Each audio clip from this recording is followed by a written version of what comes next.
Chapter 1. Lucy. It lay down in a hollow, rich with fine old timber and luxuriant pastures, and you came upon it through an avenue of limes, bordered on either side by meadows, over the high hedges of which the cattle looked inquisitively at you as you passed, wondering, perhaps, what you wanted, for there was no thoroughfare, and unless you were going to the court, you had no business there at all. At the end of this avenue there was an old arch and a clock tower, with a stupid, bewildering clock which had only one hand, and which jumped straight from one hour to the next, and was therefore always in extremes. Through this arch you walked straight into the gardens of Audley Court. A smooth lawn lay before you, dotted with groups of rhododendrons, which grew in more perfection here than anywhere else in the county. To the right there were the kitchen gardens, the fish pond, and an orchard bordered by a dry moat, and a broken ruin of a wall, in some places thicker than it was high, and everywhere overgrown with trailing ivy, yellow stonecrop, and dark moss. To the left there was a broad gravelled walk, down which, years ago, when the place had been a convent, the quiet nuns had walked hand in hand, a wall bordered with espaliers, and shadowed on one side by goodly oaks, which shut out the flat landscape, and circled in the house and gardens with a darkening shelter. The house faced the arch, and occupied 3 sides of a quadrangle. It was very old, and very irregular and rambling. The windows were uneven, some small, some large, some with heavy stone mullions and rich stained glass, others with frail lattices that rattled in every breeze, others so modern that they might have been added only yesterday. Great piles of chimneys rose up here and there behind the pointed gables, and seemed as if they were so broken down by age and long service that they must have fallen but for the straggling ivy which, crawling up the walls and trailing even over the roof, wound itself about them and supported them. The principal door was squeezed into a corner of a turret at one angle of the building, as if it were in hiding from dangerous visitors and wished to keep itself a secret. A noble door for all that, old oak, and studded with great square-headed iron nails, and so thick that the sharp iron knocker struck upon it with a muffled sound, and the visitor rung a clanging bell that dangled in a corner among the ivy, lest the noise of the knocking should never penetrate the stronghold. A glorious old place, a place that visitors fell in raptures with, feeling a yearning wish to have done with life and to stay there forever, staring into the cool fish ponds, and counting the bubbles as the roach and carp rose to the surface of the water. A spot in which peace seemed to have taken up her abode, setting her soothing hand on every tree and flower, on the still ponds and quiet alleys, the shady corners of the old-fashioned rooms, the deep window-seats behind the painted glass, the low meadows and the stately avenues, aye, even upon the stagnant well, which, cool and sheltered as all else in the old place, hid itself away in a shrubbery behind the gardens, with an idle handle that was never turned, and a lazy rope so rotten that the pail had broken away from it and had fallen into the water. A noble place, inside as well as out, a noble place. A house in which you incontinently lost yourself if ever you were so rash as to attempt to penetrate its mysteries alone. A house in which no one room had any sympathy with another, every chamber running off at a tangent into an inner chamber, and through that down some narrow staircase leading to a door, which, in its turn, led back into that very part of the house from which you thought yourself the furthest. A house that could never have been planned by any mortal architect, but must have been the handiwork of that good old builder, Time, who, adding a room one year, and knocking down a room another year, toppling down a chimney coeval with the Plantagenets, and setting one up in the style of the Tudors, shaking down a bit of Saxon wall, allowing a Norman arch to stand here, throwing in a row of high, narrow windows in the reign of Queen Anne, and adjoining on a dining room after the fashion of the time of Hanoverian George I, to a refectory that had been standing since the Conquest, had contrived, in some 11 centuries, to run up such a mansion as was not elsewhere to be met with throughout the county of Essex. Of course, in such a house there were secret chambers. The little daughter of the present owner, Sir Michael Audley, had fallen by accident upon the discovery of one. A board had rattled under her feet in the great nursery where she played, and on attention being drawn to it, it was found to be loose, and so removed, revealed a ladder, leading to a hiding-place between the floor of the nursery and the ceiling of the room below. A hiding-place so small that he who had hid there must have crouched on his hands and knees, or lain at full length, and yet large enough to contain a quaint old carved oak chest, half filled with priests' vestments, which had been hidden away, no doubt, in those cruel days when the life of a man was in danger if he was discovered to have harbored a Roman Catholic priest, or to have mass said in his house. The broad outer moat was dry and grass-grown, and the laden trees of the orchard hung over it with gnarled, straggling branches that drew fantastical shadows upon the green slope. Within this moat there was, as I have said, the fish-pond, a sheet of water that extended the whole length of the garden, and bordering which there was an avenue called the Lime-tree Walk, an avenue so shaded from the sun and sky, so screened from observation by the thick shelter of the overarching trees, that it seemed a chosen place for secret meetings or for stolen interviews, a place in which a conspiracy might have been planned, or a lover's vow registered with equal safety, and yet it was scarcely 20 paces from the house. At the end of this dark arcade there was the shrubbery, where, half buried among the tangled branches and the neglected weeds, stood the rusty wheel of that old well of which I have spoken. It had been of good service in its time, no doubt, and busy nuns have perhaps drawn the cool water with their own fair hands, but it had fallen into disuse now, and scarcely anyone at Audley Court knew whether the spring had dried up or not. But sheltered as was the solitude of this Lime-tree Walk, I doubt very much if it was ever put to any romantic uses. Often in the cool of the evening, Sir Michael Audley would stroll up and down smoking his cigar, with his dogs at his heels, and his pretty young wife dawdling by his side. But in about 10 minutes the baronet and his companion would grow tired of the rustling limes and the still water, hidden under the spreading leaves of the water-lilies, and the long green vista with the broken well at the end, and would stroll back to the drawing-room, where my lady played dreamy melodies by Beethoven and Mendelssohn till her husband fell asleep in his easy-chair.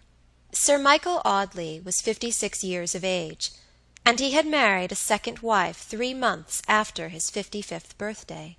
He was a big man, tall and stout, with a deep, sonorous voice, handsome black eyes, and a white beard which made him look venerable against his will, for he was as active as a boy, and one of the hardest riders in the country.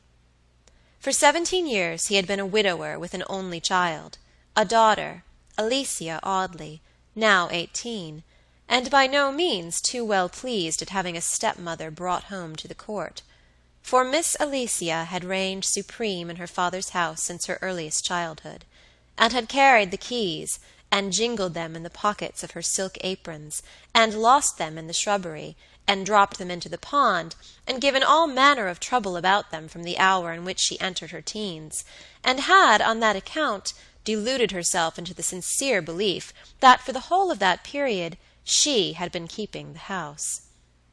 But Miss Alicia's day was over, and now, when she asked anything of the housekeeper would tell her that she would speak to my lady, or she would consult my lady, and if my lady pleased it should be done. So the baronet's daughter, who was an excellent horsewoman and a very clever artist, spent most of her time out of doors, riding about the green lanes, and sketching the cottage children, and the ploughboys and the cattle, and all manner of animal life that came in her way.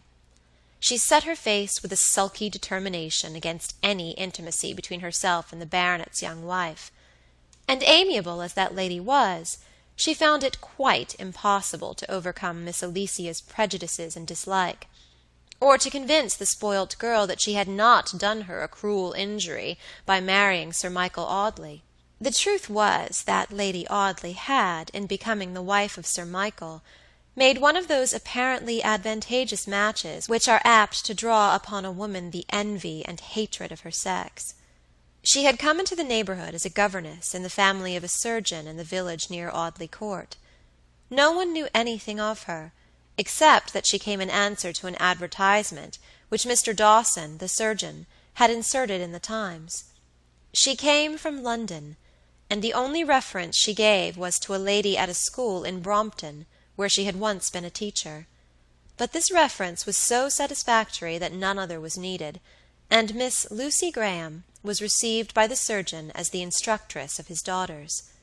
Her accomplishments were so brilliant and numerous that it seemed strange that she should have answered an advertisement offering such very moderate terms of remuneration as those named by Mr. Dawson; but Miss Graham seemed perfectly well satisfied with her situation, and she taught the girls to play sonatas by Beethoven, and to paint from nature after Creswick, and walked through a dull, out-of-the-way village to the humble little church 3 times every Sunday, as contentedly as if she had no higher aspiration in the world than to do so all the rest of her life. People who observed this accounted for it by saying that it was part of her amiable and gentle nature always to be light-hearted, happy, and contented under any circumstances. Wherever she went, she seemed to take joy and brightness with her. In the cottages of the poor her fair face shone like a sunbeam. She would sit for a quarter of an hour talking to some old woman, and apparently as pleased with the admiration of a toothless crone as if she had been listening to the compliments of a marquis. And when she tripped away, leaving nothing behind her, for her poor salary gave no scope to her benevolence, the old woman would burst out into senile raptures with her grace, beauty, and her kindliness, such as she never bestowed upon the vicar's wife, who half fed and clothed her. For you see, Miss Lucy Graham was blessed with that magic power of fascination, by which a woman can charm with a word or intoxicate with a smile. Everyone loved, admired, and praised her.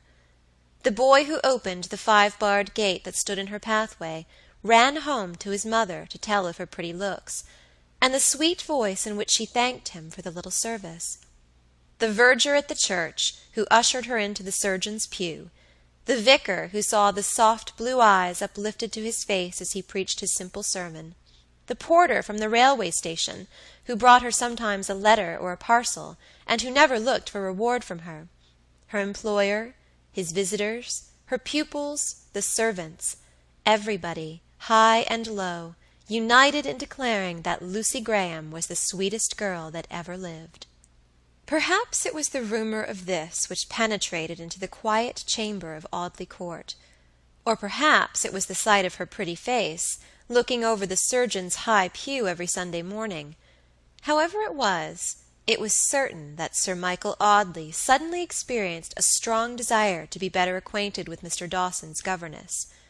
He had only to hint his wish to the worthy doctor for a little party to be got up, to which the vicar and his wife and the baronet and his daughter were invited. That one quiet evening sealed Sir Michael's fate. He could no more resist the tender fascination of those soft and melting blue eyes, the graceful beauty of that slender throat and drooping head, with all its wealth of showering flaxen curls, the low music of that gentle voice, the perfect harmony which pervaded every charm, and made all doubly charming in this woman, than he could resist his destiny. Destiny! Why, she was his destiny. He had never loved before. What had been his marriage with Alicia's mother but a dull, jog-trot bargain, made to keep some estate in the family that would have been just as well out of it? What had been his love for his first wife but a poor, pitiful, smoldering spark, too dull to be extinguished, too feeble to burn? But this was love, this fever, this longing, this restless, uncertain, miserable hesitation, these cruel fears that his age was an insurmountable barrier to his happiness, this sick hatred of his white beard, this frenzied wish to be young again, with glistening raven hair and a slim waist, such as he had 20 years before. These wakeful nights and melancholy days, so gloriously brightened if he chanced to catch a glimpse of her sweet face behind the window curtains as he drove past the surgeon's house. All these signs gave token of the truth, and told only too plainly that, at the sober age of 55, Sir Michael Audley had fallen ill of the terrible fever called love. I do not think that, throughout his courtship, the baronet once calculated upon his wealth or his position as reasons for his success. If he ever remembered these things, he dismissed the thought of them with a shudder. It pained him too much to believe for a moment that anyone so lovely and innocent could value herself against a splendid house or a good old title. No. His hope was that, as her life had been most likely one of toil and dependence, and as she was very young, nobody exactly knew her age, but she looked little more than 20, she might never have formed any attachment, and that he, being the first to woo her, might, by tender attentions, by generous watchfulness, by a love which should recall to her the father she had lost, and by a protecting care that should make him necessary to her, win her young heart, and obtain from her fresh and earliest love the promise of her hand. It was a very romantic daydream, no doubt, but for all that it seemed in a very fair way to be realized. Lucy Graham appeared by no means to dislike the baronet's attentions. There was nothing whatever in her manner that betrayed the shallow artifices employed by a woman who wishes to captivate a rich man. She was so accustomed to admiration from everyone, high and low, that Sir Michael's conduct made very little impression upon her. Again, he had been so many years a widower that people had given up the idea of his ever marrying again. At last, however, Mrs. Dawson spoke to the governess on the subject. The surgeon's wife was sitting in the schoolroom busy at work, while Lucy was putting the finishing touches on some watercolor sketches done by her pupils.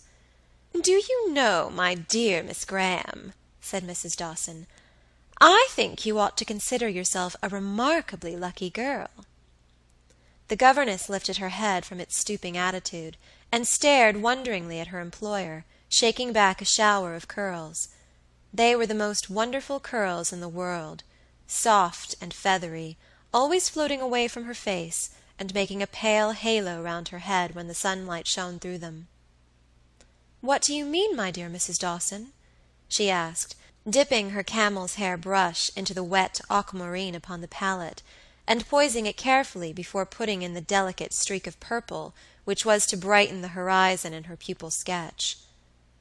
"Why, I mean, my dear, that it only rests with yourself to become Lady Audley, and the mistress of Audley Court."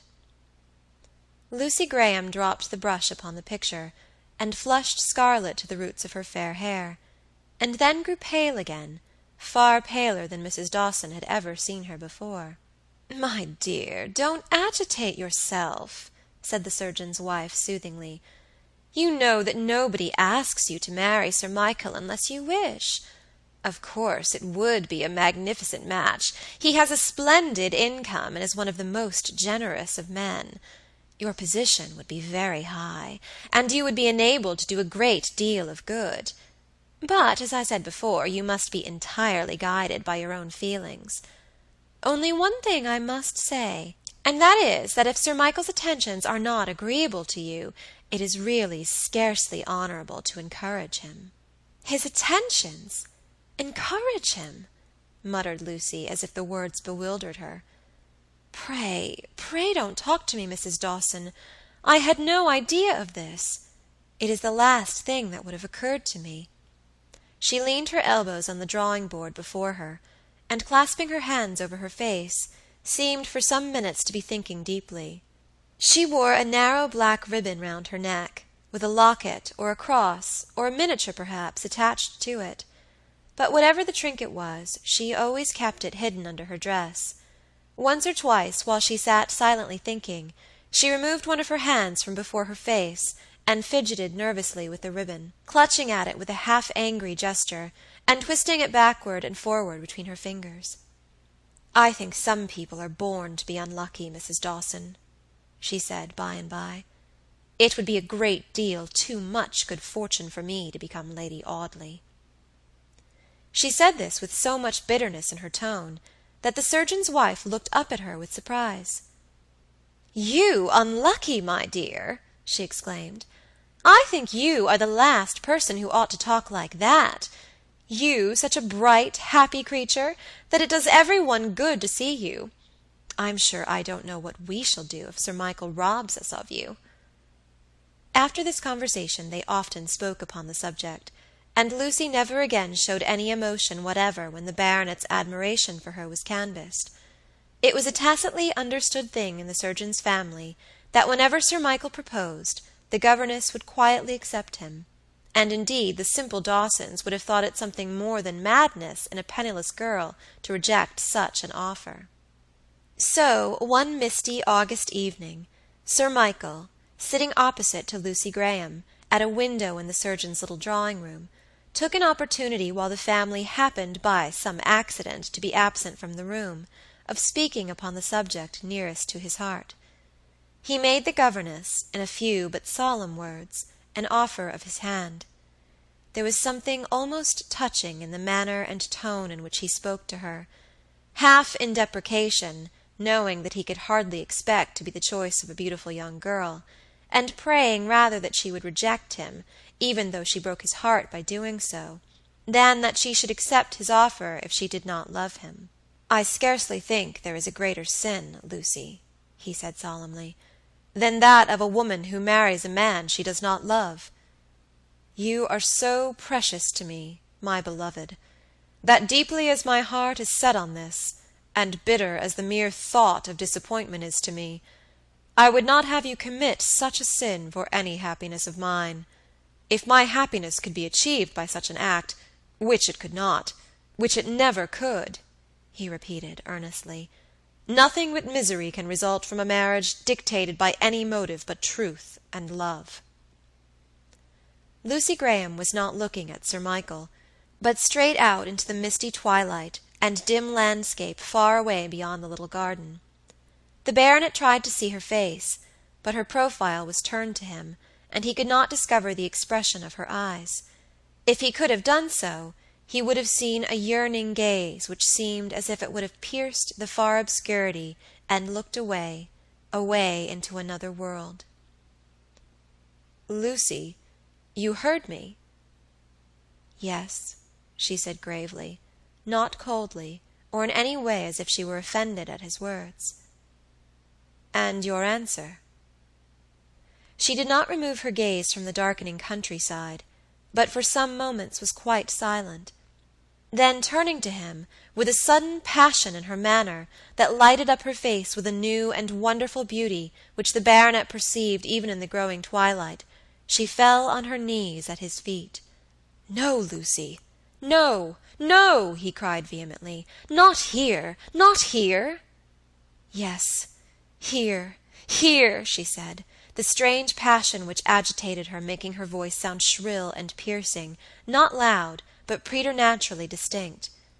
"Here and nowhere else.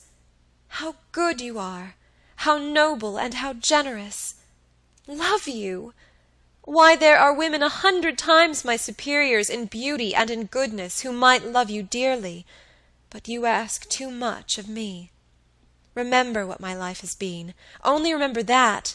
From my very babyhood I have never seen anything but poverty. My father was a gentleman, clever, accomplished, handsome, but poor, and what a pitiful wretch poverty made of him. My mother—but do not let me speak of her.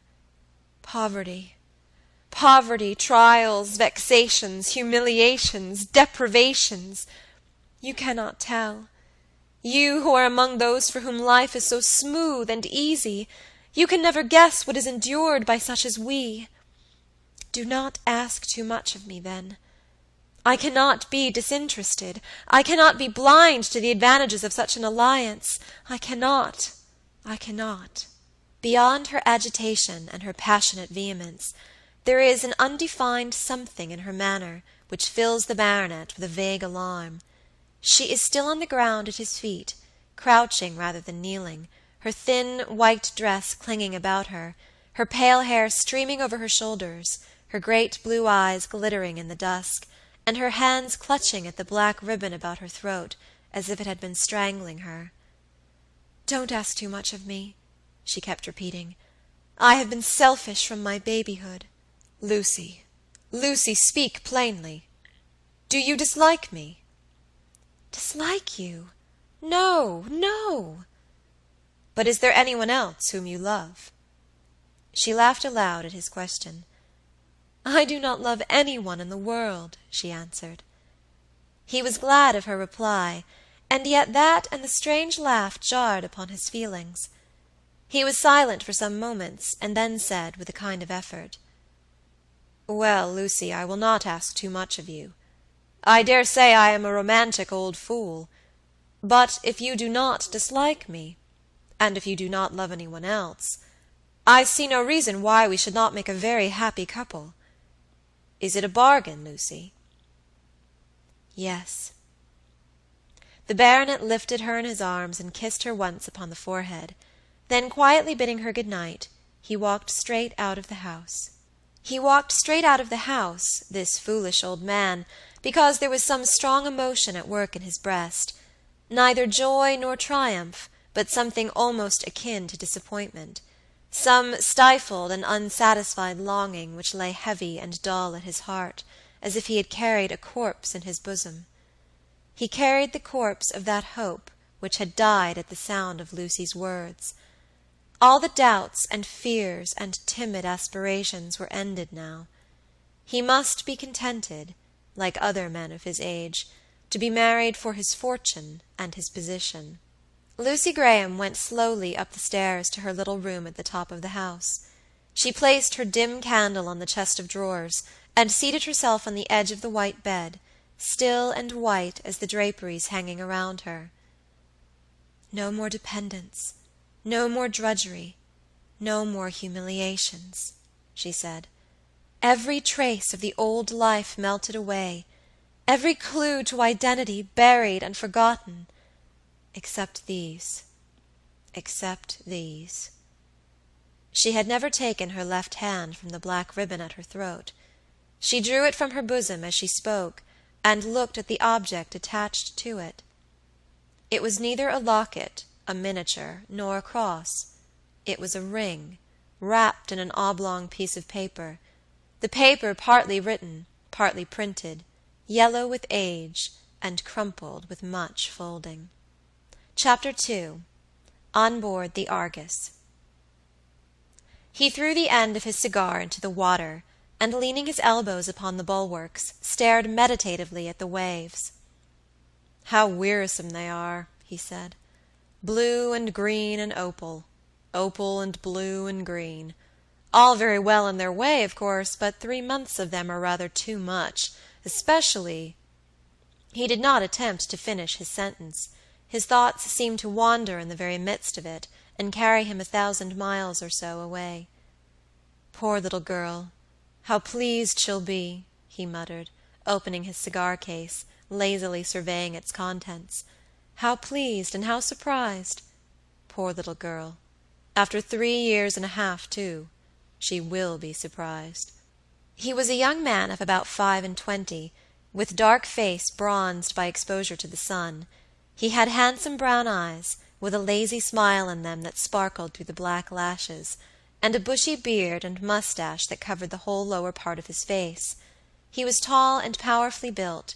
He wore a loose gray suit and a felt hat, thrown carelessly upon his black hair. His name was George Talboys, and he was aft cabin passenger on board the good ship Argus, laden with Australian wool and sailing from Sydney to Liverpool. There were very few passengers in the aft cabin of the Argus. An elderly wool stapler returning to his native country with his wife and daughters, after having made a fortune in the colonies. A governess of 33 years of age, going home to marry a man to whom she had been engaged 15 years. The sentimental daughter of a wealthy Australian wine merchant, invoiced to England to finish her education, and George Talboys were the only first-class passengers on board. This George Talboys was the life and soul of the vessel. Nobody knew who or what he was, or where he came from, but everybody liked him. He sat at the bottom of the dinner table, and assisted the captain in doing the honors of the friendly meal. He opened the champagne bottles, and took wine with everyone present. He told funny stories, and led the life himself with such a joyous peal that the man must have been a churl who could not have laughed for pure sympathy. He was a capital hand at speculation and 21, and all the merry games which kept the little circle round the cabin lamp so deep in innocent amusement, that a hurricane might have howled overhead without their hearing it. But he freely owned that he had no talent for whist, and that he didn't know a knight from a castle upon the chessboard. Indeed, Mr. Talboys was by no means too learned a gentleman. The pale governess had tried to talk to him about fashionable literature, but George had only pulled his beard and stared very hard at her, saying occasionally, "Ah, yes, by Jove," and "To be sure, ah." The sentimental young lady, going home to finish her education, had tried him with Shelley and Byron, and he had fairly laughed in her face, as if poetry were a joke. The wool stapler sounded him on politics, but he did not seem very deeply versed in them, so they let him go his own way, smoke his cigars and talk to the sailors, lounge over the bulwarks and stare at the water, and make himself agreeable to everybody in his own fashion. But when the Argus came to be within about a fortnight's sail of England, everybody noticed a change in George Talboys. He grew restless and fidgety, sometimes so merry that the cabin rung with his laughter, sometimes moody and thoughtful. Favored as he was among the sailors, they were tired at last of answering his perpetual questions about the probable time of touching land. Would it be in 10 days, in 11, in 12, in 13? Was the wind favorable? How many knots an hour was the vessel doing? Then a sudden passion would seize him, and he would stamp upon the deck, crying out that she was a rickety old craft, and that her owners were swindlers to advertise her as the fast-sailing Argus. She was not fit for passenger traffic. She was not fit to carry impatient living creatures with hearts and souls. She was fit for nothing but to be laden with bales of stupid wool that might rot on the sea and be none the worse for it. The sun was drooping down behind the waves as George Talboys lighted his cigar upon this August evening. Only 10 days more, the sailors had told him that afternoon, and they would see the English coast. "I will go ashore in the first boat that hails us," he cried. "I will go ashore in a cockle-shell. By Jove, if it comes to that, I will swim to land." His friends in the aft cabin, with the exception of the pale governess, laughed at his impatience.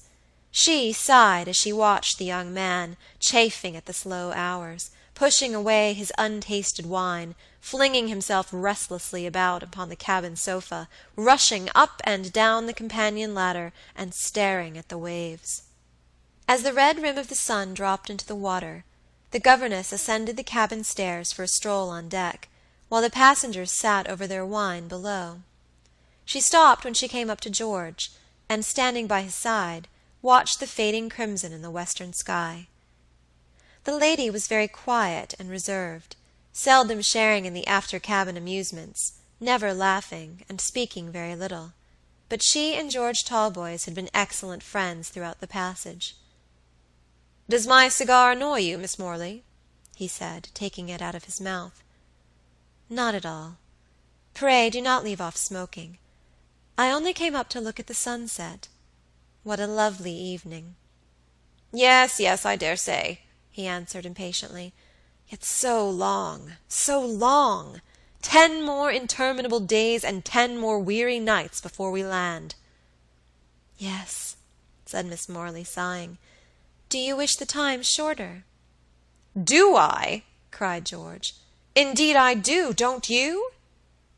Scarcely. But is there no one you love in England? Is there no one you love looking out for your arrival?" "I hope so," she said gravely.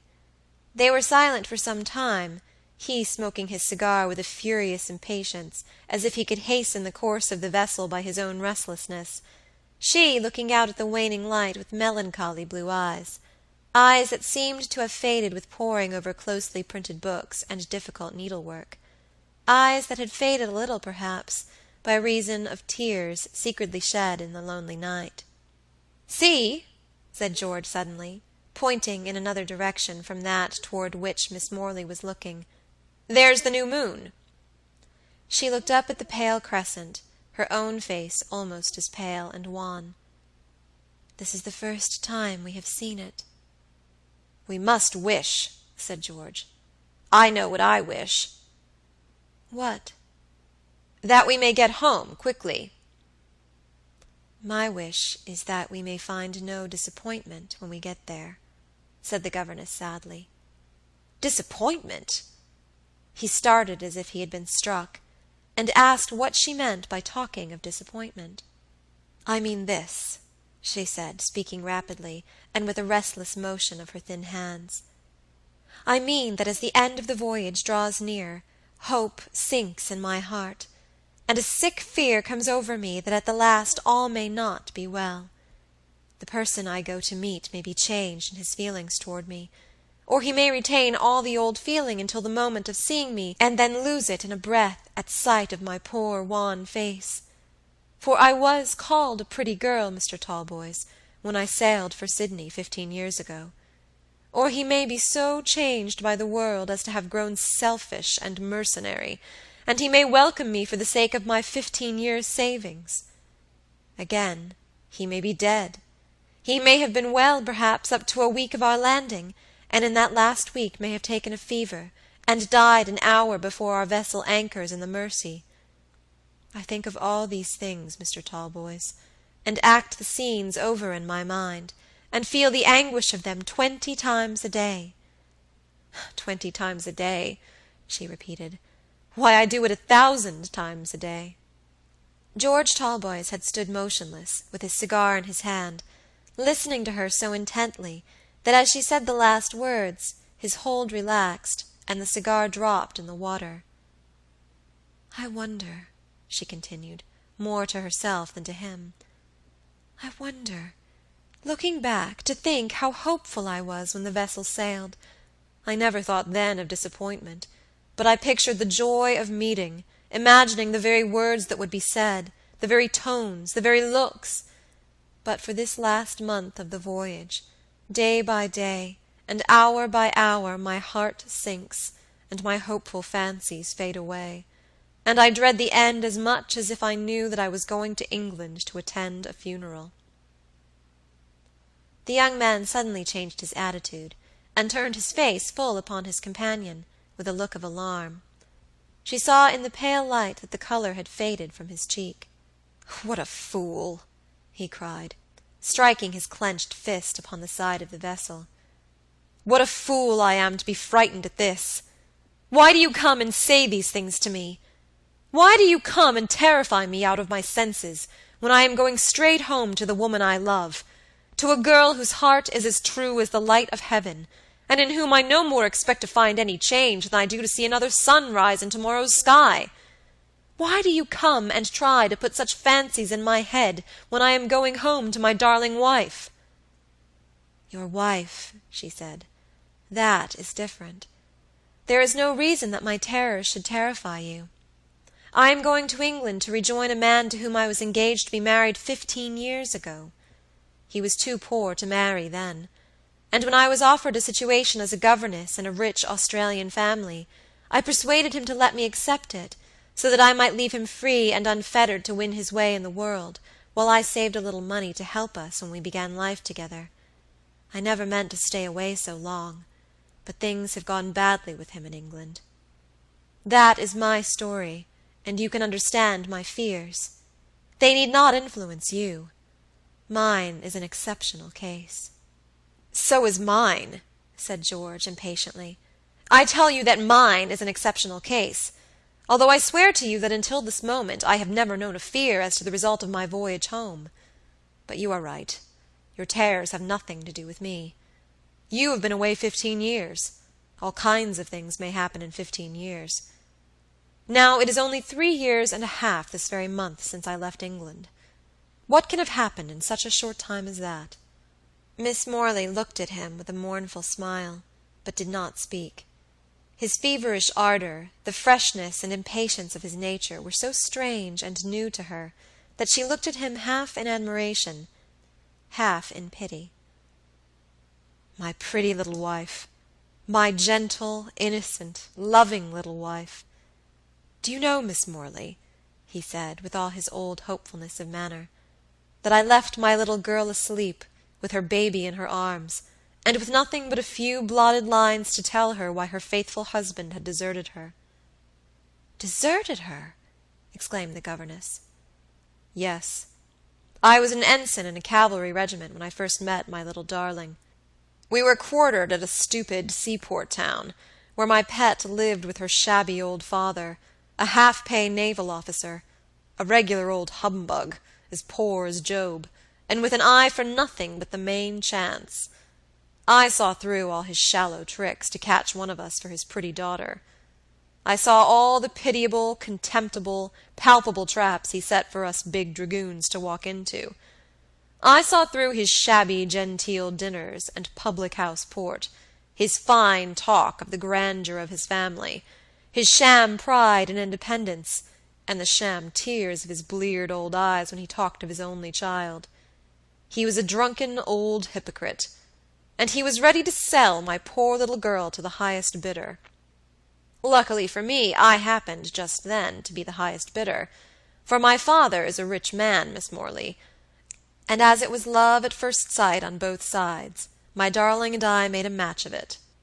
No sooner, however, did my father hear that I had married a penniless little girl, the daughter of a tipsy old half-pay lieutenant, than he wrote me a furious letter, telling me he would never again hold any communication with me, and that my yearly allowance would stop from my wedding day.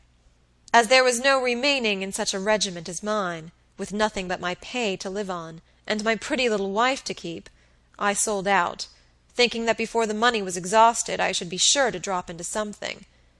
I took my darling to Italy, and we lived there in splendid style as long as my £2,000 lasted.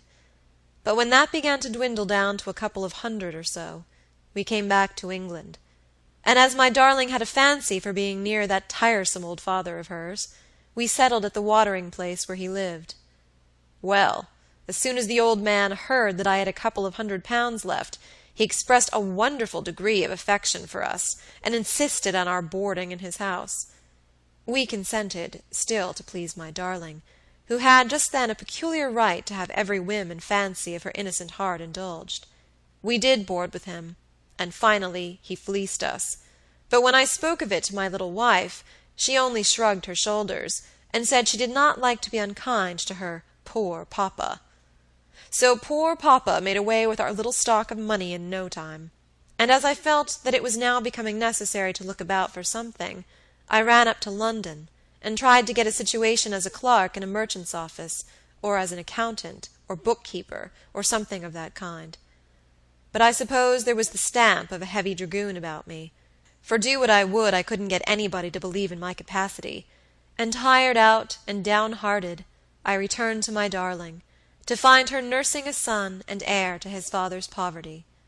Poor little girl, she was very low-spirited, and when I told her that my London expedition had failed, she fairly broke down, and burst into a storm of sobs and lamentations, telling me that I ought not to have married her if I could give her nothing but poverty and misery, and that I had done her a cruel wrong in making her my wife. By heaven, Miss Morley, her tears and reproaches drove me almost mad, and I flew into a rage with her, myself, her father, the world, and everybody in it, and then railed out of the house. I walked about the streets all that day, half out of my mind, and with a strong inclination to throw myself into the sea, so as to leave my poor girl free to make a better match. If I drown myself, her father must support her, I thought. The old hypocrite could never refuse her a shelter, but while I live she has no claim on him." I went down to a rickety old wooden pier, meaning to wait there till it was dark, and then drop quietly over the end of it into the water. But while I sat there smoking my pipe, and staring vacantly at the seagulls, 2 men came down, and one of them began to talk of the Australian gold diggings, and the great things that were to be done there. It appeared that he was going to sail in a day or 2, and he was trying to persuade his companion to join him in the expedition. I listened to these men for upward of an hour, following them up and down the pier with my pipe in my mouth, and hearing all their talk. After this I fell into conversation with them myself, and ascertained that there was a vessel going to leave Liverpool in 3 days, by which vessel one of the men was going out. This man gave me all the information I required, and told me, moreover, that a stalwart young fellow, such as I was, could hardly fail to do well in the diggings. The thought flashed upon me so suddenly that I grew hot and red in the face, and trembled in every limb with excitement. This was better than the water, at any rate. Suppose I stole away from my darling, leaving her safe under her father's roof, and went and made a fortune in the New World, and came back in a 12-month to throw it into her lap, for I was so sanguine in those days that I counted on making my fortune in a year or so. I thanked the man for his information, and late at night strolled homeward. It was bitter winter weather, but I had been too full of passion to feel cold, and I walked through the quiet streets, with the snow drifting in my face, and a desperate hopefulness in my heart. The old man was sitting drinking brandy and water in the little dining-room, and my wife was upstairs, sleeping peacefully, with the baby on her breast. I sat down and wrote a few brief lines, which told her that I never had loved her better than now, when I seemed to desert her, that I was going to try my fortune in the New World, and that if I succeeded I should come back to bring her plenty and happiness, but that if I failed, I should never look upon her face again. I divided the remainder of our money, something over £40, into 2 equal portions, leaving one for her and putting the other in my pocket. I knelt down and prayed for my wife and child, with my head upon the white counterpane that covered them. I wasn't much of a praying man at ordinary times, but God knows that was a heartfelt prayer. I kissed her once, and the baby once, and then crept out of the room. The dining-room door was open, and the old man was nodding over his paper. He looked up as he heard my step in the passage, and asked me where I was going. "To have a smoke in the street," I answered, and as this was a common habit of mine, he believed me. 3 nights after I was out at sea, bound for Melbourne, a steerage passenger, with a digger's tools for my baggage, and about 7 shillings in my pocket. "And you succeeded?" asked Miss Morley. Not till I had long despaired of success. Not until poverty and I had become such old companions and bedfellows, that looking back at my past life, I wondered whether that dashing, reckless, extravagant, luxurious, champagne-drinking dragoon could have really been the same man who sat on the damp ground gnawing a mouldy crust in the wilds of the New World. I clung to the memory of my darling, and the trust that I had in her love and truth was the one keystone that kept the fabric of my past life together, the one star that lit the thick black darkness of the future. I was hail fellow well met with bad men. I was in the center of riot, drunkenness, and debauchery, but the purifying influence of my love kept me safe from all. Thin and gaunt, the half-starved shadow of what I once had been, I saw myself one day in a broken bit of looking-glass, and was frightened by my own face. But I toiled on through all, through disappointment and despair, rheumatism, fever, starvation. At the very gates of death, I toiled on steadily to the end, and in the end I conquered. He was so brave in his energy and determination, in his proud triumph of success, and in the knowledge of the difficulties he had vanquished, that the pale governess could only look at him in wondering admiration. "How brave you were," she said. "Brave!" he cried, with a joyous peal of laughter. "Wasn't I working for my darling? Through all the dreary time of that probation, her pretty white hand seemed beckoning me onward to a happy future. Why, I have seen her under my wretched canvas tent, sitting by my side, with her boy in her arms, as plainly as I had ever seen her in the one happy year of our wedded life. At last, one dreary, foggy morning, just 3 months ago, with a drizzling rain wetting me to the skin, up to my neck in clay and mire, half-starved, enfeebled by fever, stiff with rheumatism, a monster nugget turned up under my spade, and I was in 1 minute the richest man in Australia. I fell down on the wet clay, with my lump of gold in the bosom of my shirt, and for the first time in my life cried like a child. I travelled post-haste to Sydney, realized my price, which was worth upward of £20,000, and a fortnight afterward took my passage for England in this vessel. And in 10 days, I shall see my darling." "But in all that time did you never write to your wife?" "Never, till the night before I left Sydney. I could not write when everything looked so black. I could not write and tell her that I was fighting hard with despair and death. I waited for better fortune, and when that came I wrote telling her that I should be in England almost as soon as my letter, and giving her an address at a coffee-house in London where she could write to me, telling me where to find her, though she is hardly likely to have left her father's house." He fell into a reverie after this, and puffed meditatively at his cigar. His companion did not disturb him. The last ray of summer daylight had died out, and the pale light of the crescent moon only remained. Presently George Talboys flung away his cigar, and turning to the governess, cried abruptly, "Miss Morley, if, when I get to England, I hear that anything has happened to my wife, I shall fall down dead." "My dear Mr. Talboys, why do you think of these things? God is very good to us. He will not afflict us beyond our power of endurance. I see all things, perhaps, in a melancholy light, for the long monotony of my life has given me too much time to think over my troubles." "And my life has been all action, privation, toil, alternate hope, and despair. I have had no time to think upon the chances of anything happening to my darling. What a blind, reckless fool I have been. 3 years and a half, and not one line, one word from her, or from any mortal creature who knows her. Heaven above, what may not have happened?" In the agitation of his mind he began to walk rapidly up and down the lonely deck, the governess following and trying to soothe him. "I swear to you, Miss Morley," he said, "that till you spoke to me tonight, I never felt one shadow of fear, and now I have that sick, sinking dread at my heart which you talked of an hour ago. Let me alone, please, to get over it my own way."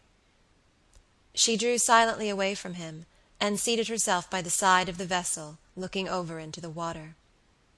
George Talboys walked backward and forward for some time, with his head bent upon his breast, looking neither to the right nor the left, but in about a quarter of an hour he returned to the spot where the governess was seated. "I have been praying," he said, "praying for my darling." He spoke in a voice little above a whisper, and she saw his face ineffably calm in the moonlight. Chapter 3. Hidden Relics. The same August sun which had gone down behind the waste of waters glimmered redly upon the broad face of the old clock over that ivy-covered archway which leads into the gardens of Audley Court. A fierce and crimson sunset. The mullioned windows and twinkling lattices are all ablaze with the red glory. The fading light flickers upon the leaves of the limes in the long avenue, and changes the still fish-pond into a sheet of burnished copper. Even into those dim recesses of briar and brushwood, amidst which the old well is hidden, the crimson brightness penetrates in fitful flashes, till the dank weeds and the rusty iron wheel and broken woodwork seem as if they were flecked with blood. The lowing of a cow in the quiet meadows, the splash of a trout in the fish-pond, the last notes of a tired bird, the creaking of wagon wheels upon the distant road, every now and then breaking the evening silence, only made the stillness of the place seem more intense. It was almost oppressive, this twilight stillness. The very repose of the place grew painful from its intensity, and you felt as if a corpse must be lying somewhere within that gray and ivy-covered pile of a building, so deathlike was the tranquillity of all around. As the clock over the archway struck 8, a door at the back of the house was softly opened, and a girl came out into the gardens. But even the presence of a human being scarcely broke the silence, for the girl crept slowly over the thick grass, and gliding into the avenue by the side of the fish-pond, disappeared in the rich shelter of the limes. She was not, perhaps, positively a pretty girl, but her appearance was of that order which is commonly called interesting. Interesting, it may be, because in the pale face and the light gray eyes, the small features and compressed lips, there was something which hinted at a power of repression and self-control not common in a woman of 19 or 20. She might have been pretty, I think, but for the one fault in her small oval face. This fault was an absence of color. Not one tinge of crimson flushed the waxen whiteness of her cheeks. Not one shadow of brown redeemed the pale insipidity of her eyebrows and eyelashes. Not one glimmer of gold or auburn relieved the dull flaxen of her hair. Even her dress was spoiled by this same deficiency. The pale lavender muslin faded into a sickly gray, and the ribbon knotted round her throat melted into the same neutral hue. Her figure was slim and fragile, and in spite of her humble dress she had something of the grace and carriage of a gentlewoman, but she was only a simple country girl, called Phoebe Marks, who had been nursemaid in Mr. Dawson's family, and whom Lady Audley had chosen for her maid after her marriage with Sir Michael. Of course, this was a wonderful piece of good fortune for Phoebe, who found her wages trebled and her work lightened in the well-ordered household at the court, and who was therefore quite as much the object of envy among her particular friends as my lady herself to higher circles. A man, who was sitting on the broken woodwork of the well, started as the lady's maid came out of the dim shade of the limes and stood before him among the weeds and brushwood. I have said before that this was a neglected spot. It lay in the midst of a low shrubbery, hidden away from the rest of the gardens, and only visible from the garret windows at the back of the west wing. "Why, Phoebe," said the man, shutting a clasp knife with which he had been stripping the bark from a blackthorn stake, "you came upon me so still and sudden that I thought you was an evil spirit. I've come across through the fields, and come in here at the gate agen the moat, and I was taking a rest before I came up to the house to ask if you was come back." "I can see the well from my bedroom window, Luke," Phoebe answered, pointing to an open lattice in one of the gables. "I saw you sitting here, and came down to have a chat. It's better talking out here than in the house, where there's always somebody listening." The man was a big, broad-shouldered, stupid-looking clodhopper of about 23 years of age. His dark red hair grew low upon his forehead, and his bushy brows met over a pair of greenish-gray eyes. His nose was large and well-shaped, but the mouth was coarse in form and animal in expression. Rosy-cheeked, red-haired, and bull-necked, he was not unlike one of the stout oxen grazing in the meadows round about the court. The girl seated herself lightly upon the woodwork at his side, and put one of her hands, which had grown white in her new and easy service, about his thick neck. "Are you glad to see me, Luke?" she asked. "Of course I'm glad, lass," he answered, boorishly, opening his knife again and scraping away at the hedge-stake. They were first cousins, and had been playfellows in childhood, and sweethearts in early youth. "You don't seem much as if you were glad," said the girl. "You might look at me, Luke, and tell me if you think my journey has improved me." "It ain't put any color into your cheeks, my girl," he said, glancing up at her from under his lowering eyebrows. "You're every bit as white as you was when you went away." "But they say traveling makes people genteel, Luke. I've been on the Continent with my lady, through all manner of curious places.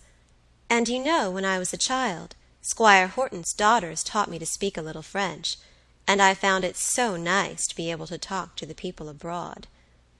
"Genteel!" cried Luke Marks, with a hoarse laugh. "Who wants you to be genteel, I wonder? Not me, for one.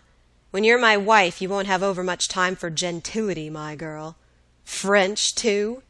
Dang me, Phoebe, I suppose when we've saved enough money between us to buy a bit of a farm, you'll be parlez-vooing to the cows?" She bit her lip as her lover spoke, and looked away. He went on cutting and chopping at a rude handle he was fashioning to the stake, whistling softly to himself all the while, and not once looking at his cousin. For some time they were silent, but by and by she said, with her face still turned away from her companion, "What a fine thing it is for Miss Graham that was, to travel with her maid and her courier, and her chariot and four, and a husband that thinks there isn't one spot upon all the earth that's good enough for her to set her foot upon." "Aye, it is a fine thing, Phoebe, to have lots of money," answered Luke. "And I hope you'll be warned by that, my lass, to save up your wages again we get married." "Why, what was she in Mr. Dawson's house only 3 months ago?" continued the girl, as if she had not heard her cousin's speech. "What was she but a servant like me, taking wages and working for them as hard, or harder, than I did? You should have seen her shabby clothes, Luke, worn and patched, and darned and turned and twisted, yet always looking nice upon her, somehow. She gives me more as lady's maid here than ever she got from Mr. Dawson then. Why, I've seen her come out of the parlor with a few sovereigns and a little silver in her hand that master had just given her for her quarter's salary, and now look at her." "Never you mind her," said Luke. "Take care of yourself, Phoebe, that's all you've got to do. What should you say to a public house for you and me by and by, my girl? There's a deal of money to be made out of a public house." The girl still sat with her face averted from her lover, her hands hanging listlessly in her lap, and her pale gray eyes fixed upon the last low streak of crimson dying out behind the trunks of the trees. "You should see the inside of the house, Luke," she said.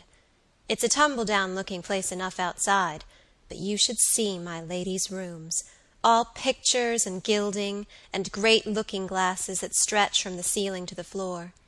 Painted ceilings, too, that cost hundreds of pounds, the housekeeper told her, and all done for her." "She's a lucky one," muttered Luke, with lazy indifference. "You should have seen her while we were abroad, with a crowd of gentlemen hanging about her. Sir Michael not jealous of them, only proud to see her so much admired. You should have heard her laugh and talk with them, throwing all their compliments and fine speeches back at them, as it were, as if they had been pelting her with roses. She set everybody mad about her wherever she went. Her singing, her playing, her painting, her dancing, her beautiful smile and sunshiny ringlets. She was always the talk of a place as long as we stayed in it." "Is she at home tonight?" "No. She has gone out with Sir Michael to a dinner party at the Beeches. They've 7 or 8 miles to drive, and they won't be back till after 11. "Then I'll tell you what, Phoebe. If the inside of the house is so mighty fine, I should like to have a look at it." "You shall, then. Mrs. Barton, the housekeeper, knows you by sight, and she can't object to my showing you some of the best rooms." It was almost dark when the cousins left the shrubbery and walked slowly to the house. The door by which they entered led into the servants' hall, on one side of which was the housekeeper's room. Phoebe Marks stopped for a moment to ask the housekeeper if she might take her cousin through some of the rooms, and having received permission to do so, lighted a candle at the lamp in the hall, and beckoned to Luke to follow her into the other part of the house. The long black oak corridors were dim in the ghostly twilight, the light carried by Phoebe looking only a poor speck in the broad passages through which the girl led her cousin. Luke looked suspiciously over his shoulder now and then, half frightened by the creaking of his own hobnailed boots.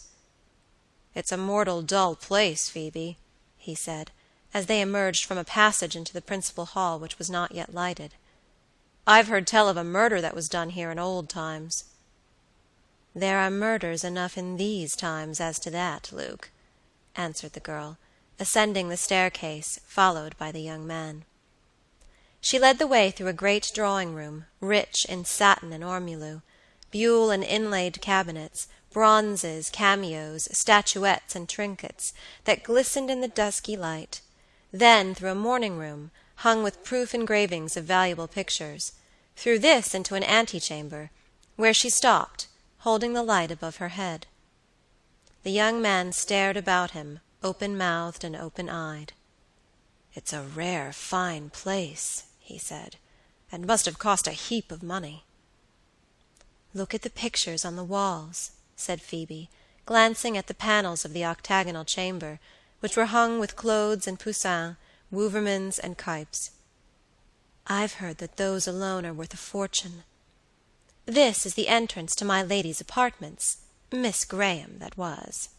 She lifted a heavy green cloth curtain which hung across a doorway, and led the astonished countryman into a fairy-like boudoir, and thence to a dressing-room, in which the open doors of a wardrobe and a heap of dresses flung about a sofa showed that it still remained exactly as its occupants had left it.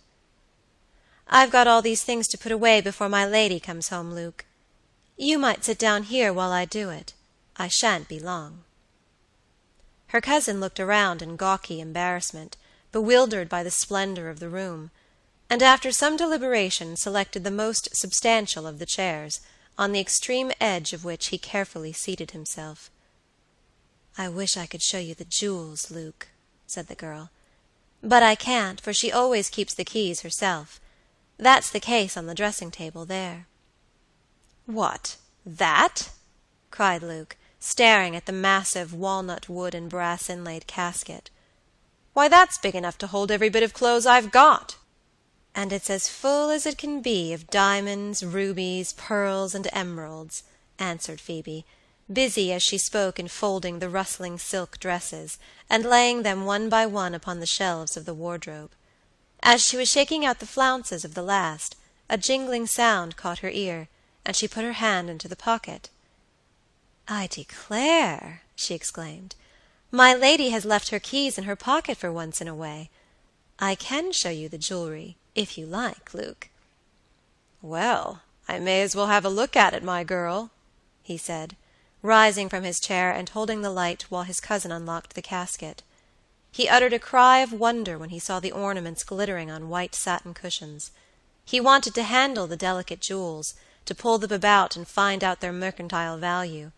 Perhaps a pang of longing and envy shot through his heart as he thought how he would have liked to have taken one of them. "Why, one of those diamond things would set us up in life, Phoebe," he said, turning a bracelet over and over in his big red hands. "Put it down, Luke! Put it down directly!" cried the girl with a look of terror. "How can you speak about such things?"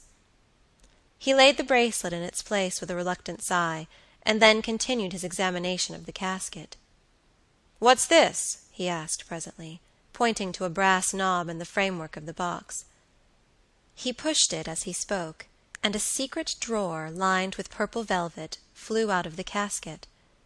"Look ye here!" cried Luke, pleased at his discovery. Phoebe Marks threw down the dress she had been folding, and went over to the toilet table. "Why, I never saw this before," she said. "I wonder what there is in it." There was not much in it. Neither gold nor gems, only a baby's little worsted shoe rolled up in a piece of paper, and a tiny lock of pale and silky yellow hair, evidently taken from a baby's head. Phoebe's eyes dilated as she examined the little packet. "So this is what my lady hides in the secret drawer," she muttered. "It's a queer rubbish to keep in such a place," said Luke carelessly. The girl's thin lip curved into a curious smile. "You will bear me witness where I found this," she said, putting the little parcel into her pocket. "Why, Phoebe, you're not going to be such a fool as to take that," cried the young man. "I'd rather have this than the diamond bracelet you would have liked to take," she answered. "You shall have the public house, Luke." Chapter 4. In the first page of the Times. Robert Audley was supposed to be a barrister. As a barrister was his name inscribed in the law list, As a barrister he had chambers in Fig Tree Court, Temple. As a barrister he had eaten the allotted number of dinners, which form the sublime ordeal through which the forensic aspirant wades on to fame and fortune. If these things can make a man a barrister, Robert Audley decidedly was one. But he had never either had a brief, or tried to get a brief, or even wished to have a brief, in all those 5 years, during which his name had been painted upon one of the doors in Fig Tree Court. He was a handsome, lazy, care-for-nothing fellow, of about 27, the only son of a younger brother of Sir Michael Audley. His father had left him £400 a year, which his friends had advised him to increase by being called to the bar, and as he found it, after due consideration, more trouble to oppose the wishes of these friends than to eat so many dinners, and to take a set of chambers in the Temple, he adopted the latter course, and unblushingly called himself a barrister. Sometimes, when the weather was very hot, and he had exhausted himself with the exertion of smoking his German pipe and reading French novels, he would stroll into the Temple Gardens, and lying in some shady spot, pale and cool, with his shirt-collar turned down and a blue silk handkerchief tied loosely about his neck, would tell grave benchers that he had knocked himself up with overwork.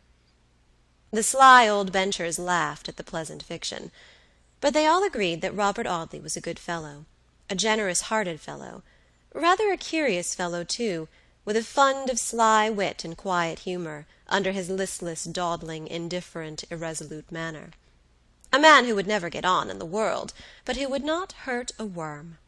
Indeed, his chambers were converted into a perfect dog-kennel by his habit of bringing home stray and benighted curs, who were attracted by his looks in the street, and followed him with abject fondness. Robert always spent the hunting season at Audley Court. Not that he was distinguished as a Nimrod, for he would quietly trot to covert upon a mild-tempered, stout-limbed bay hack, and keep at a very respectful distance from the hard riders, his horse knowing quite as well as he did that nothing was further from his thoughts than any desire to be in at the death. The young man was a great favorite with his uncle, and by no means despised by his pretty, gypsy-faced, light-hearted, hoydenish cousin, Miss Alice Audley.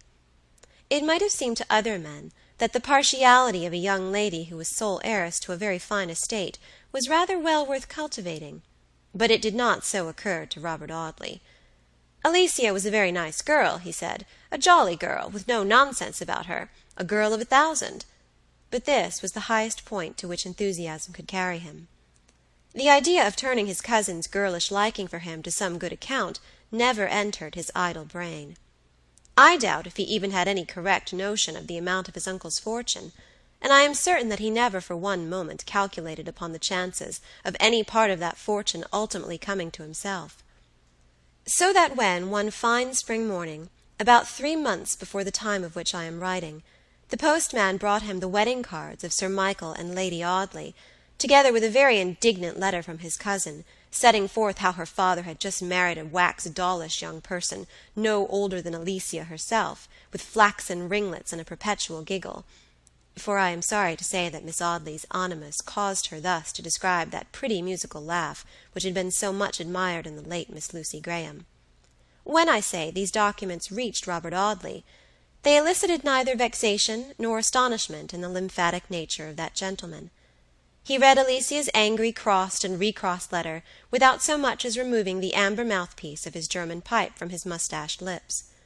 When he had finished the perusal of the epistle, which he read with his dark eyebrows elevated to the center of his forehead, his only manner of expressing surprise, by the way, he deliberately threw that and the wedding cards into the waste-paper basket, and putting down his pipe, prepared himself for the exertion of thinking out the subject. "I always said the old buffer would marry," he muttered, after about half an hour's reverie. "Alicia and my lady, the stepmother, will go at it hammer and tongs. I hope they won't quarrel in the hunting season, or say unpleasant things to each other at the dinner-table. Rows always upset a man's digestion." At about 12 o'clock on the morning following that night upon which the events recorded in my last chapter had taken place, the baronet's nephew strolled out of the Temple, Blackfriars Ward, on his way to the city. He had in an evil hour obliged some necessitous friend by putting the ancient name of Audley across a bill of accommodation, which bill not having been provided for by the drawer, Robert was called upon to pay. For this purpose he sauntered up Ludgate Hill, with his blue necktie fluttering in the hot August air, and thence to a refreshingly cool banking-house in a shady court out of St. Paul's churchyard, where he made arrangements for selling out a couple of £100 worth of consols. He had transacted this business, and was loitering at the corner of the court, waiting for a chance hansom to convey him back to the Temple, when he was almost knocked down by a man of about his own age, who dashed headlong into the narrow opening. "Be so good as to look where you're going, my friend," Robert remonstrated mildly to the impetuous passenger. "You might give a man warning before you throw him down and trample upon him." The stranger stopped suddenly, looked very hard at the speaker, and then gasped for breath. "Bob!" he cried, in a tone expressive of the most intense astonishment. "I only touched British ground after dark last night, and to think that I should meet you this morning." "I've seen you somewhere before, my bearded friend," said Mr. Audley, calmly scrutinizing the animated face of the other, "but I'll be hanged if I can remember when or where." "What!" exclaimed the stranger, reproachfully. "You don't mean to say that you've forgotten George Talboys?" "No, I have not," said Robert, with an emphasis by no means usual to him, and then hooking his arm into that of his friend, he led him into the shady court, saying with his old indifference, "And now, George, tell us all about it." George Talboys did tell him all about it. He told that very story which he had related 10 days before to the pale governess on board the Argus, and then, hot and breathless, he said that he had £20,000 or so in his pocket, and that he wanted to bank it at Messrs., who had been his bankers many years before. "If you'll believe me, I'm only just left their counting-house," said Robert. "I'll go back with you, and we'll settle that matter in 5 minutes." They did contrive to settle it in about a quarter of an hour, and when Robert Audley was for starting off immediately for the Crown and Sceptre at Greenwich, or the Castle at Richmond, where they could have a bit of dinner, and talk over those good old times when they were together at Eton. But George told his friend that before he went anywhere, before he shaved or broke his fast, or in any way refreshed himself after a night journey from Liverpool by express train, he must call at a certain coffee-house in Bridge Street, Westminster, where he expected to find a letter from his wife. As they dashed through Ludgate Hill, Fleet Street, and the Strand, in a fast hansom, George Talboys poured into his friend's ear all those wild hopes and dreams which had usurped such a dominion over his sanguine nature. "I shall take a villa on the banks of the Thames, Bob," he said, "for the little wife and myself, and we'll have a yacht, Bob, old boy, and you shall lie on the deck and smoke, while my pretty one plays her guitar and sings songs to us. She's for all the world like one of those what's-its-names, who got poor old Ulysses into trouble," added the young man, whose classic lore was not very great. The waiters at the Westminster coffee-house stared at the hollow-eyed, unshaven stranger, with his clothes of colonial cut and his boisterous, excited manner, but he had been an old frequenter of the place in his military days, and when they heard who he was, they flew to do his bidding.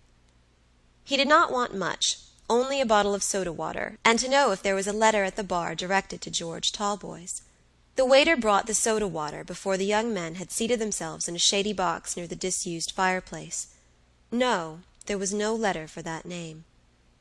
The waiter said it with consummate indifference, while he mechanically dusted the little mahogany table. George's face blanched to a deadly whiteness. "Talboys," he said. "Perhaps you didn't hear the name distinctly. Talboys. Go and look again. There must be a letter." The waiter shrugged his shoulders as he left the room, and returned in 3 minutes to say that there was no name at all resembling Talboys in the letter-rack. There was Brown and Sanderson and Pinchbeck, only 3 letters altogether. The young man drank his soda-water in silence, and then, leaning his elbows on the table, covered his face with his hands. There was something in his manner which told Robert Audley that his disappointment, trifling as it may appear, was in reality a very bitter one. He seated himself opposite to his friend, but did not attempt to address him. By and by George looked up, and mechanically taking a greasy Times newspaper of the day before from a heap of journals on the table, stared vacantly at the first page. I cannot tell how long he sat blankly staring at one paragraph among the list of deaths, before his dazed brain took in its full meaning. But after considerable pause, he pushed the newspaper over to Robert Audley, and with a face that had changed from its dark bronze to a sickly, chalky grayish white, and with an awful calmness in his manner, he pointed with his finger to a line which ran thus: On the 24th inst., at Ventnor, Isle of Wight, Helen Talboys, aged 22. Chapter 5. The Headstone at Ventnor. Yes, there it was in black and white. Helen Talboys, aged 22. When George told the governess on board the Argus that if he heard any evil tidings of his wife he should drop down dead, he spoke in perfect good faith. And yet here were the worst tidings that could come to him, and he sat rigid, white, and helpless, staring stupidly at the shocked face of his friend. The suddenness of the blow had stunned him. In this strange and bewildered state of mind, he began to wonder what had happened, and why it was that one line in the Times newspaper could have so horrible an effect upon him. Then by degrees even this vague consciousness of his misfortune faded slowly out of his mind, succeeded by a painful consciousness of external things. The hot August sunshine, the dusty window panes and shabby painted blinds, a file of fly-blown playbills fastened to the wall, the black and empty fireplaces, a bald-headed old man nodding over the Morning Advertiser, the slipshod waiter folding a tumbled tablecloth, and Robert Audley's handsome face looking at him full of compassionate alarm. He knew that all these things took gigantic proportions, and then, one by one, melted into dark blots and swam before his eyes. He knew that there was a great noise, as of half a dozen furious steam engines tearing and grinding in his ears, and he knew nothing more, except that somebody or something fell heavily to the ground. He opened his eyes upon the dusky evening in a cool and shaded room, the silence only broken by the rumbling of wheels at a distance. He looked about him wonderingly but half indifferently. His old friend Robert Audley was seated by his side, smoking. George was lying on a low iron bedstead opposite to an open window, in which there was a stand of flowers and 2 or 3 birds in cages. "You don't mind the pipe, do you, George?" his friend asked quietly. "No." He lay for some time looking at the flowers and the birds. One canary was singing a shrill hymn to the setting sun. "Do the birds annoy you, George? Shall I take them out of the room?" "No. I like to hear them sing." Robert Audley knocked the ashes out of his pipe, laid the precious meerschaum tenderly upon the mantelpiece, and going into the next room, returned presently with a cup of strong tea. "Take this, George," he said, as he placed the cup on a little table close to George's pillow. "It will do your head good." The young man did not answer, but looked slowly round the room and then at his friend's grave face. "Bob," he said, "where are we?" "In my chambers, dear boy, in the Temple. You have no lodgings of your own, so you may as well stay with me while you're in town." George passed his hand once or twice across his forehead, and then, in a hesitating manner, said quietly, "That newspaper this morning, Bob. What was it?" "Never mind just now, old boy. Drink some tea." "Yes, yes," cried George impatiently, raising himself upon the bed and staring about him with hollow eyes. "I remember all about it. Helen, my wife, my darling, my only love, dead, dead." "George," said Robert Audley, laying his hand gently upon the young man's arm, "you must remember that the person whose name you saw in the paper may not be your wife. There may have been some other Helen Talboys." "No, no," he cried. "The age corresponds with hers, and Talboys is such an uncommon name." "It may be a misprint for Talbot." "No, no, no, my wife is dead."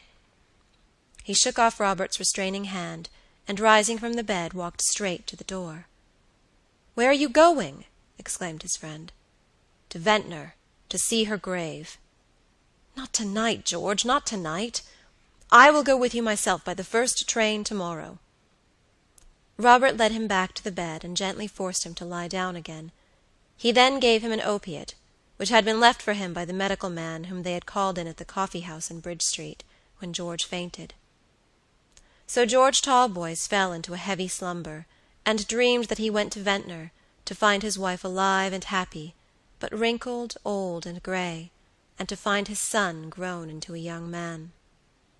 Early the next morning he was seated opposite to Robert Audley in the first-class carriage of an express, whirling through the pretty open country toward Portsmouth. They landed at Ventnor under the burning heat of the midday sun. As the two young men came from the steamer, the people on the pier stared at George's white face and untrimmed beard.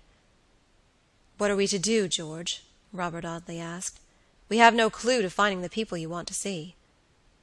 The young man looked at him with a pitiful, bewildered expression. The big dragoon was as helpless as a baby, and Robert Audley, the most vacillating and unenergetic of men, found himself called upon to act for another.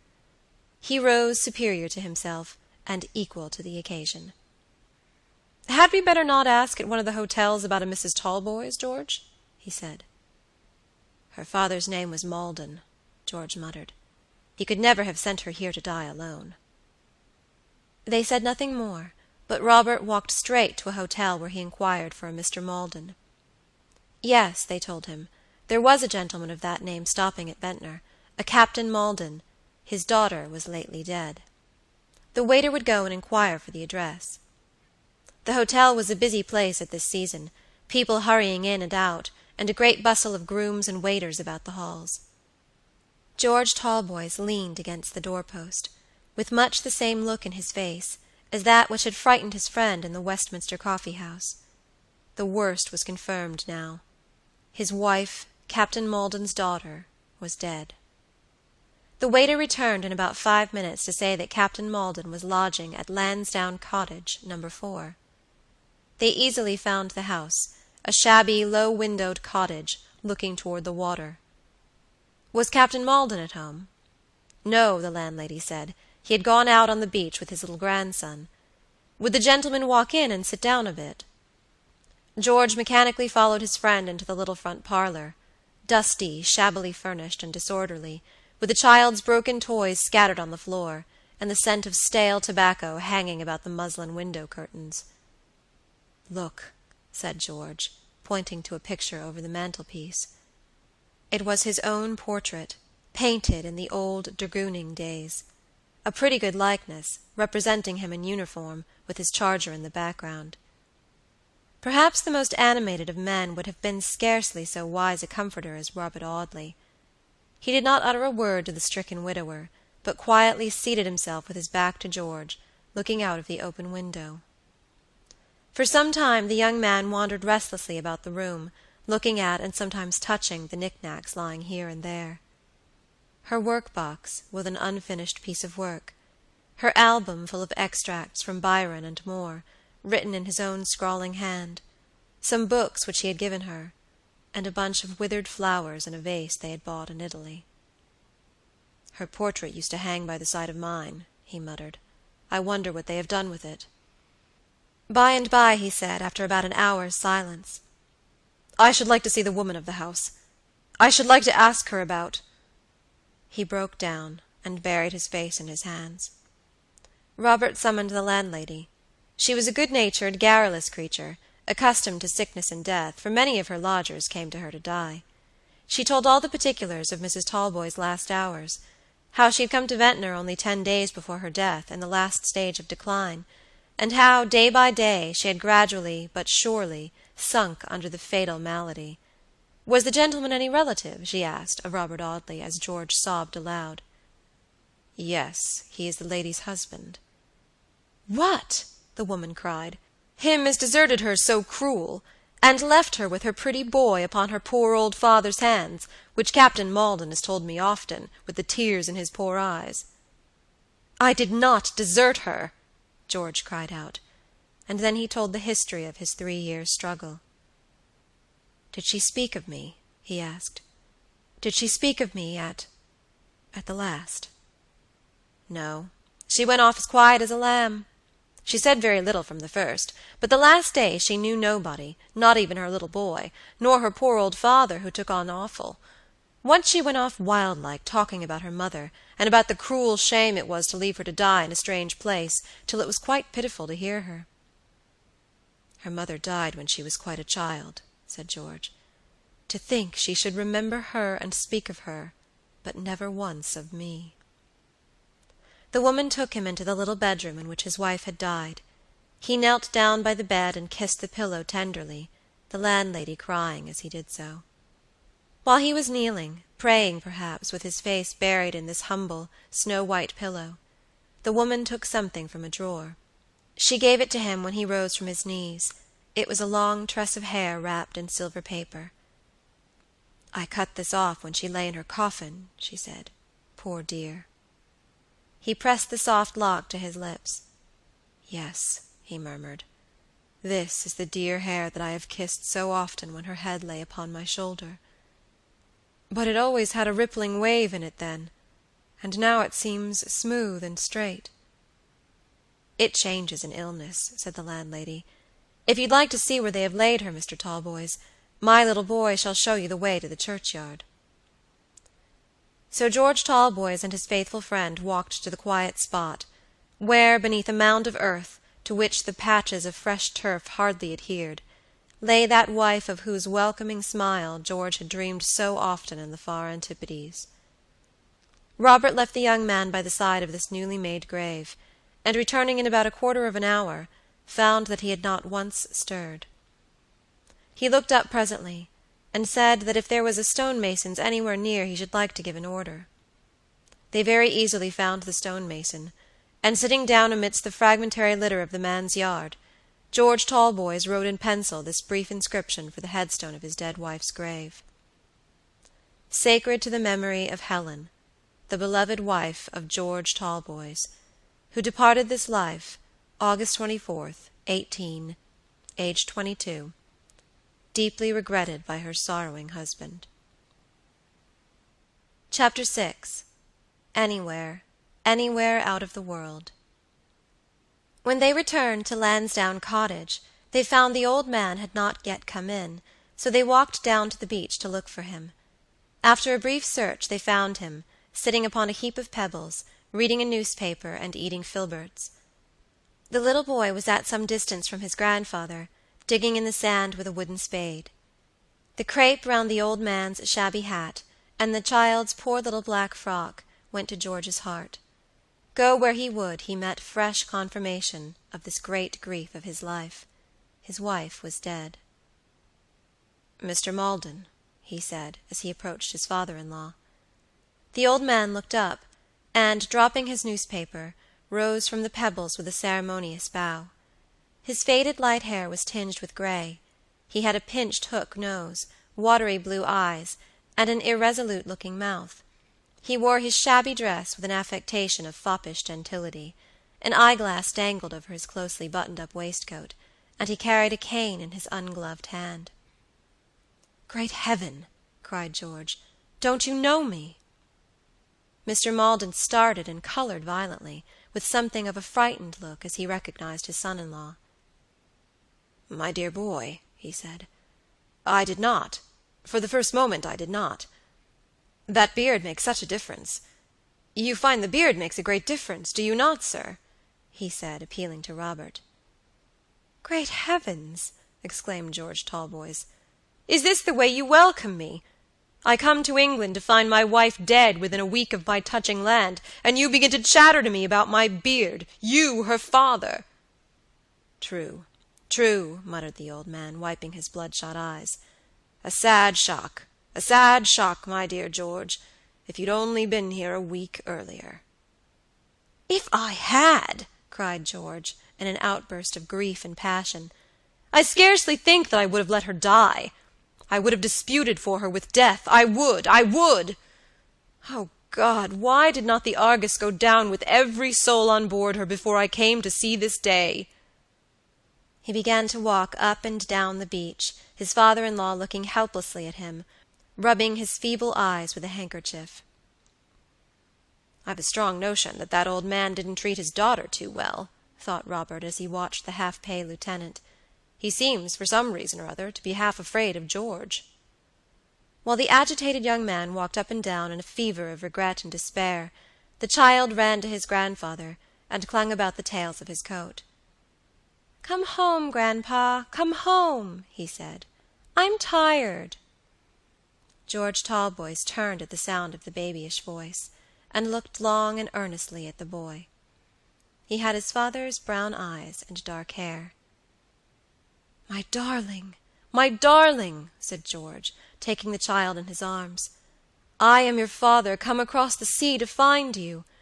Will you love me?" The little fellow pushed him away. "I don't know you," he said. "I love Grandpa and Mrs. Monks at Southampton." "Georgie has a temper of his own, sir," said the old man. "He has been spoiled."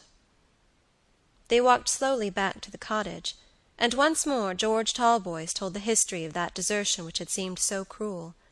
He told, too, of the £20,000 banked by him the day before.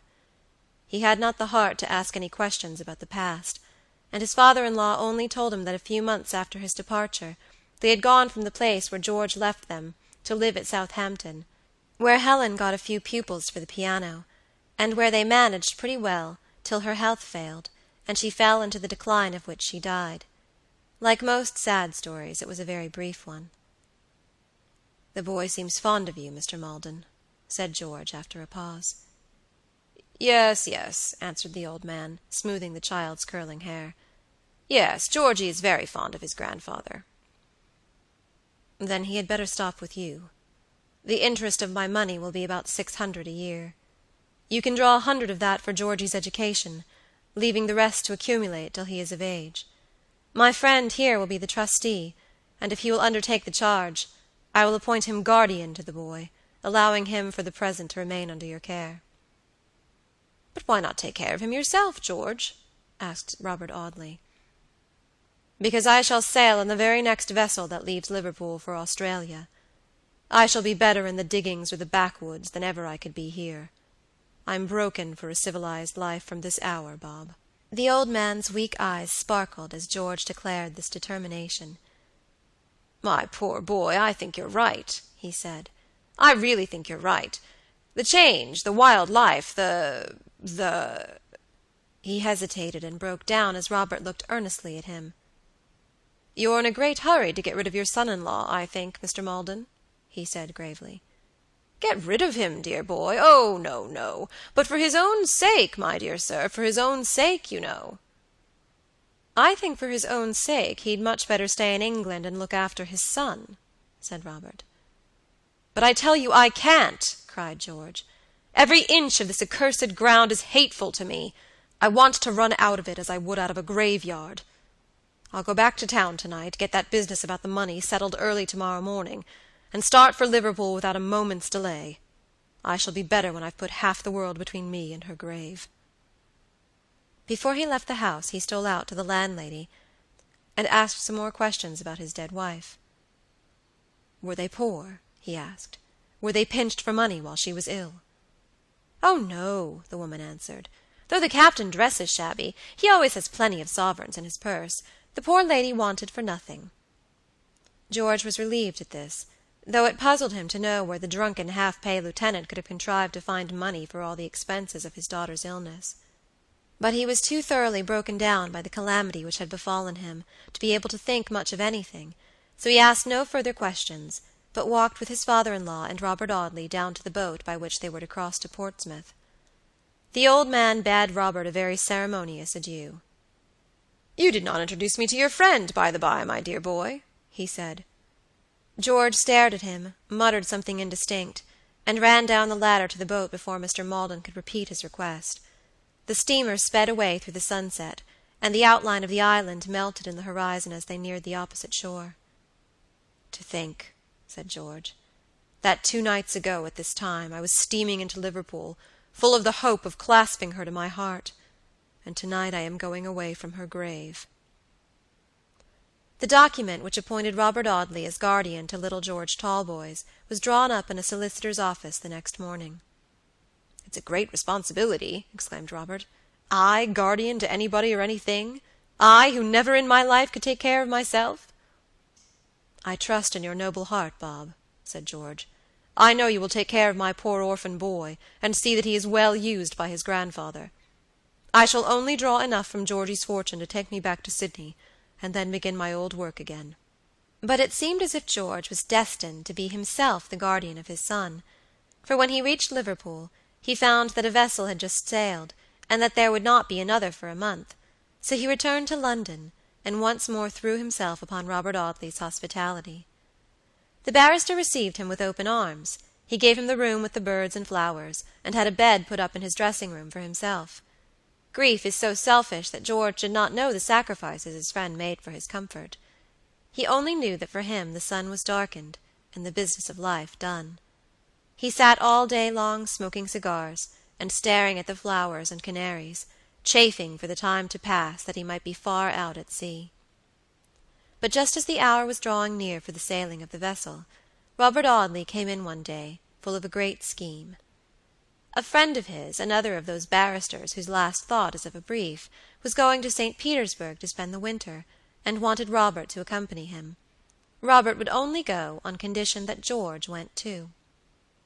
For a long time the young man resisted, but when he found that Robert was, in a quiet way, thoroughly determined upon not going without him, he gave in, and consented to join the party. What did it matter, he said. One place was the same to him as another. Anywhere out of England, what did he care where? This was not a very cheerful way of looking at things, but Robert Audley was quite satisfied with having won his consent. The three young men started under very favorable circumstances, carrying letters of introduction to the most influential inhabitants of the Russian capital. Before leaving England, Robert wrote to his cousin Alicia, telling her of his intended departure with his old friend George Talboys, whom he had lately met for the first time after a lapse of years, and who had just lost his wife. Alicia's reply came by return post, and ran thus: "My dear Robert, how cruel of you to run away to that horrid St. Petersburg before the hunting season. I have heard that people lose their noses in that disagreeable climate, and as yours is rather a long one, I should advise you to return before the very severe weather sets in. What sort of person is this Mr. Talboys? If he is very agreeable, you may bring him to the court as soon as you return from your travels. Lady Audley tells me to request you to secure her a set of sables. You are not to consider the price, but to be sure that they are the handsomest that can be obtained. Papa is perfectly absurd about his new wife, and she and I cannot get on together at all. Not that she is disagreeable to me, for as far as that goes, she makes herself agreeable to everyone, but she is so irretrievably childish and silly. Believe me to be, my dear Robert, your affectionate cousin, Alicia Audley."